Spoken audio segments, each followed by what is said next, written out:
How you doing, everybody? I'm Nina Taylor with this week's Gospel News. Dante Bowe, he's an American gospel worship singer, songwriter, and of course, he's a worship pastor. Now, Dante is a member of the Bethel Music Collective and also Maverick City Music Collective. And he serves as the worship pastor at a church called Adderith Church in Columbus, Georgia. In 2017, Dante released his debut single. It was called Potter and Friend, featuring Jesse Klein, which was shortly followed up with the independent release of his debut studio album, Son of a Father. Now, Dante signed with Bethel Music in June of 2019.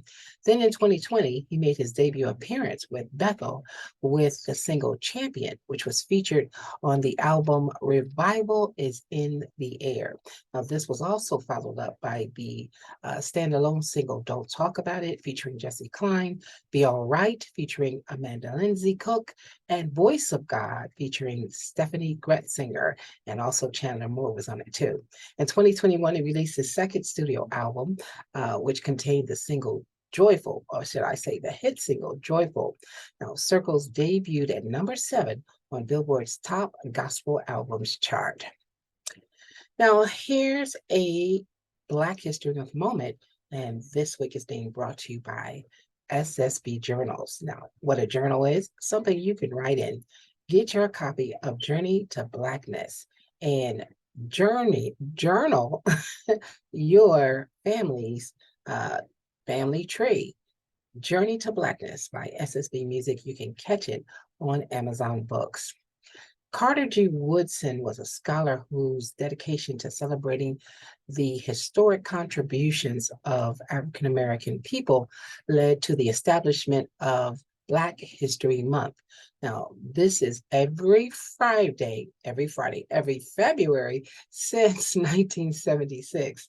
Now, Woodson believed that Black American people should be proud of their heritage, and all Americans should understand largely why it's being overlooked.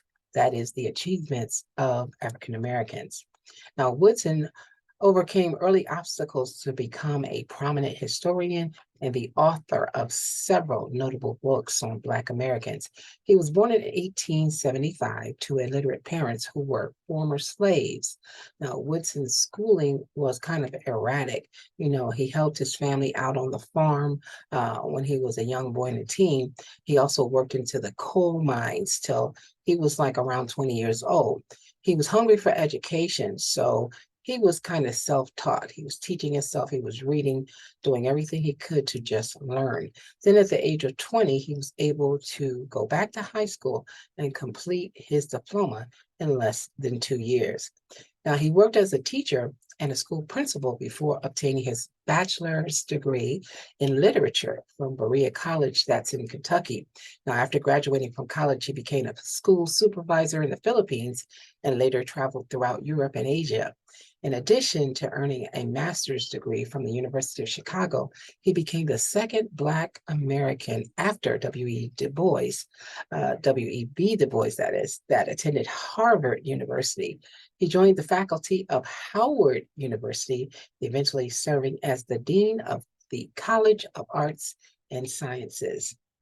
Now, after being barred from attending the American Historical Association conferences, despite being a dues paying member, Woodson believed that the white dominated historical profession had little interest in African American history. He saw the contributions of Black Americans as being overlooked, ignored, and even suppressed by the writers of history textbooks and the teachers who used them. Now, for Black scholars to study and preserve Black history, Woodson realized that he would have to create a separate institutional structure. Now, with the funding of several foundations, Woodson created the Association for the Study of Negro Life and History in 1915 in Chicago, describing its mission as the scientific study of the neglected aspects of Negro life and history. The next year, he started the scholarly Journal of Negro History, which is published even to this day under the name the Journal of African American History. Well, here's this week's top 10 gospel songs. The music is constantly changing, and we have some great songs in the countdown this week. Starting off the top 10 at number 10 is my man. I mean, he's been doing great. He's had a very big year at last year's Stellar Awards.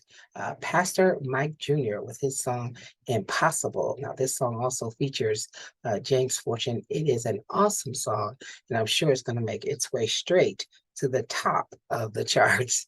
Coming in at number 9, I Believe from Fred Jerkins. Number 8, Here Comes the Joy from Dietrich Haddon. Number 7, Your World, Jonathan McReynolds. This one down from a number 1 position for about 4 weeks. Tamala Mann, who is no stranger to top 10 songs, has number 6 this week with her new song, Finished. Number 5, Lord, I Hear You from Lucinda Moore. Now, the big lady herself, and I don't mean physically big, but big in achievements and gold and platinum record status, CeCe Winans has our number 4 song this week. It's called Goodness of God. I'm sure you're going to love it. Number 3 from Smokey Norfolk, back in the top 10 with his song I Still Have You. Coming in at number 3. Number 2, this one is down from number 1, Ty Tribbett with the song New. He had 2 weeks at number 1, now dropping down into the number 2 position to make room for a new number 1 song from the man, the soon myth and legendary Marcus Jordan with Call on the Name. 2 weeks so far at number 1. Our congratulations to him. Well, that is your top 10 songs, our Black History moment, and of course, your gospel news. I'm Nina Taylor. I thank you so much for checking us out on this great station.